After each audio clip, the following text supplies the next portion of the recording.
गांधी जयंती के मौके पर नीतीश कुमार ने एक ऐसा दांव चला जिसे वो बिहार में गेम चेंजर मान रहे थे।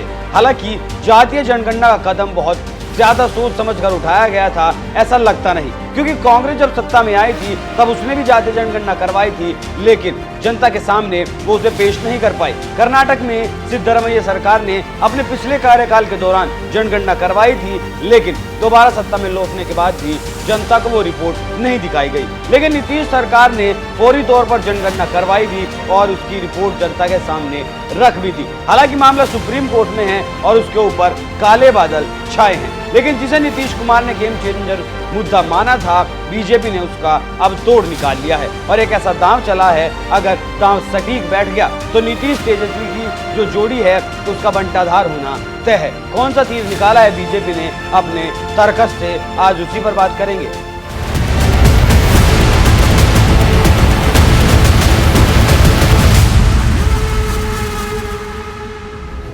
नमस्कार, एनएमएफ न्यूज देख रहे हैं आप, मैं हूं आपके साथ अभिषेक पुंडीर। शुरू नीतीश कुमार ने किया और खत्म बीजेपी अपनी तरफ से करना चाहती है। जब से नीतीश कुमार बीजेपी का साथ छोड़कर गए हैं, बीजेपी नीतीश कुमार पर हावी है और अब तो बीजेपी आक्रामक दिखने लगी है। बीजेपी ने बिहारियों के उस दुखती रग पर हाथ रख दिया है जिसका दंश दशकों से ये राज्य झेल रहा है, उसके परिणाम भुगत रहा है। नौकरी और शिक्षा के लिए बिहार से पलायन करने वाले घरों के लिए बीजेपी की ये भावुक कैंपेनिंग गेम चेंजर साबित हो सकती है।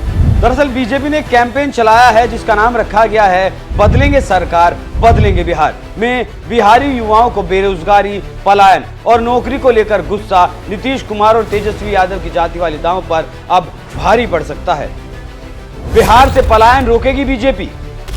याद करिए, तेजस्वी यादव ने कहा था कि सत्ता में आने पर सबसे पहले बिहार के नौजवानों को 10 लाख नौकरियां दी जाएंगी, लेकिन वो अब तक नहीं दी गई और इसलिए बीजेपी ने बिहार सरकार को कटघरे में भी खड़ा कर दिया है। बीजेपी का सवाल है कि बिहार सरकार नौकरी और पढ़ाई में के लिए होने वाले पलायन को आखिर रोकने में अब तक कामयाब क्यों नहीं हो पाई है, क्योंकि इंस्टीट्यूट ऑफ पॉपुलेशन स्टडीज ने 2 साल पहले 2020 में एक रिपोर्ट पेश की थी जिसमें बताया गया था कि बिहार से हर साल करीब 40 लाख लोग नौकरी के लिए दूसरे राज्यों में पलायन कर जाते हैं। बिहार की शिक्षा नीति को भी इसके लिए जिम्मेदार ठहराया गया, क्योंकि बिहार में पंचवर्षीय ग्रेजुएशन स्कीम के कारण छात्रों का भी पलायन होता है और छात्रों का पलायन इस 40 लाख के आंकड़े से अलग है। नीतीश कुमार ने जो जातीय सर्वे करवाया है उसमें खुद सरकार ने माना है कि 53,72,022 बिहारी राज्य के बाहर हैं। यहाँ भी झोल साफ नजर आता है। रिपोर्ट बताती है कि 40 लाख लोग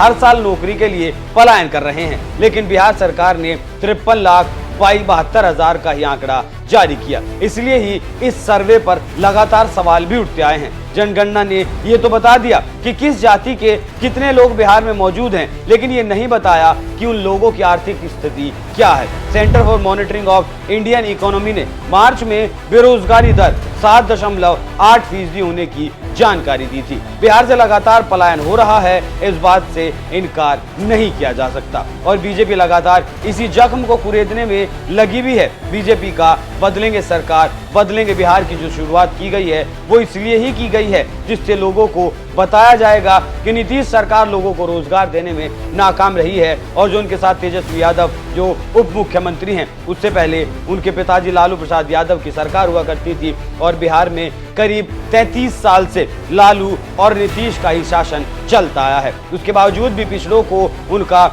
हक नहीं दिया गया उस स्तर पर जिस स्तर पर मिलना चाहिए था और बिहार सरकार पलायन को भी रोकने में अब तक नाकामयाब दिखाई दी है। बीजेपी अगर सत्ता में आती है तो बीजेपी रोजगार का वहां की जनता से वादा करेगी, पलायन को रोकने का वादा करेगी कि वो वहां आपको नौकरी देगी। बीजेपी ने ये कार्यक्रम शुरू क्यों किया है उसका भी एक कारण है, वो भी समझ लीजिए। बिहार के रजिस्ट्रार जनरल और जनगणना आयुक्त कार्यालय ने 2020 में सैंपल रजिस्ट्रेशन सिस्टम की एक रिपोर्ट जारी की थी। इस रिपोर्ट में ये चौंकाने वाला फैक्ट सामने आया कि बिहार की 57.2% आबादी की उम्र 25 साल से कम है।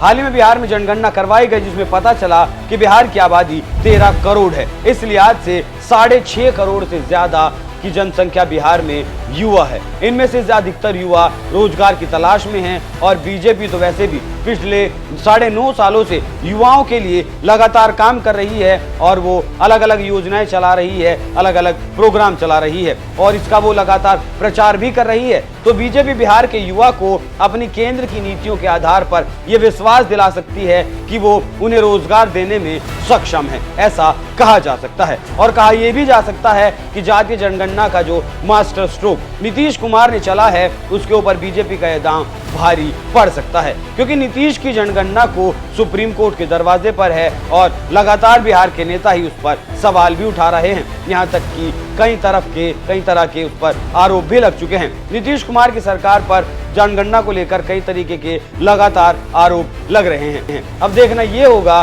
कि बीजेपी जो तोड़ लेकर आई है वो कितना फिट बैठता है। बीजेपी ने नया जो तीर अपने तरकश से निकाला है और जो बिहारियों की दुखती रग पर बीजेपी ने हाथ रखा है वो कितना कामयाब होता है, क्योंकि कुछ रिपोर्ट ऐसा भी बताती हैं कि बिहार के गाँव में अब बुजुर्ग ज्यादा दिखने लगे हैं, युवाओं की संख्या लगातार घटती जा रही है और वो इसलिए ही क्योंकि उन्हें रोजगार की तलाश में पलायन करना पड़ता है। अब बीजेपी ने जो कदम चला है उसके बाद देखते हैं बिहार की जनता इस कदम से कितना प्रभावित होती है और कितनी जनता की इसमें उसे वोटों में तब्दील करती है। आप बीजेपी के इस कदम पर क्या राय रखते हैं? अपनी राय हमें कमेंट कर जरूर बताइएगा। नमस्कार।